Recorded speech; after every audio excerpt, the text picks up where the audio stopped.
In terms of crime, in terms of safety, I was on a bike a lot, got hit by a car 3 times. Never seriously injured. But, I mean, I had one where there's just a lot of cars, a lot of people, and you're on a sidewalk and people will come out of stores or parking lots or alleys or whatever, and you just have to be aware that sometimes you want to bike really fast because you got to get to an appointment. And on those occasions I got hit by a car. I was in an exchange once, same area, and I watched, it was a district leader's companion that I was with, and my companion was with the district leader, and a truck pulled out. We were on the left side of the road, on the sidewalk. A truck pulls out just last minute, and this guy was just, we were just booking it, and he goes full speed right to the side of this truck, leaves a big old dent inside of the car, bounces off the truck. So the bike turns sideways, slams into it, and bounces off, and I'm just like, oh man. He ended up being fine. But the amazing part of that story is the guy gets out of the truck and he's like, oh my gosh, are you okay? Are you okay? Is there anything I can do for you? And he pulls out a pass along card and is like, will you call this number and get a Book of Mormon? Mind you, we just busted his, he had a trek bike. It was pretty nice. It was a road bike.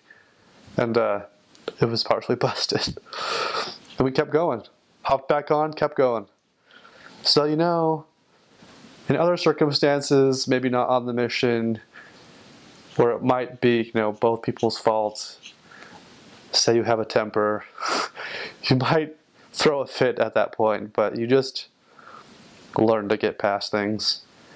And you don't want to have a bad impression on people and potential investigators or future investigators. And the man took the card and said he would call. I have no idea if he called or not, but he was probably at least shocked that was a response from the elder, that it was just take a pass along card. Never mind, you just, destroyed the bike and left a dent in your car, and that was fun. Anyway, don't write home about those experiences because Mom will freak out.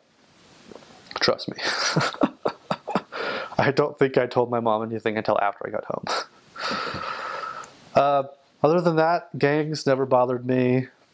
For the most part, they figured you weren't trying to take territory or mess with their activities of life. So most of the time they saw people, they respected us because we were trying to help families, and they respect that a lot.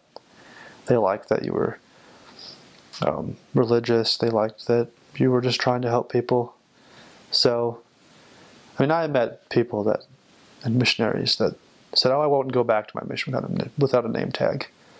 That might be the case for some people. Some areas are dangerous, and if you don't have a name tag and you're some random white person with a glow about you walking down the road, someone might stop you and give you a hard time, but I wouldn't be too worried. There's only one street in the mission where there was a sign outside of it that said, enter this street past 6 p.m. or whatever, and we are not responsible for your safety. It said you might be shot. The Bishop of a ward lived down that street, so elders frequented that street past that time all the time. Anyway, it was put there by the police, saying you might get shot. Beware. So, and these are only parts of the valley. A lot of the valley is not this way, but if you're Spanish speaking, you definitely could be in one of these areas. So be aware. That was Arleta with that street down it. Where I was North Hollywood.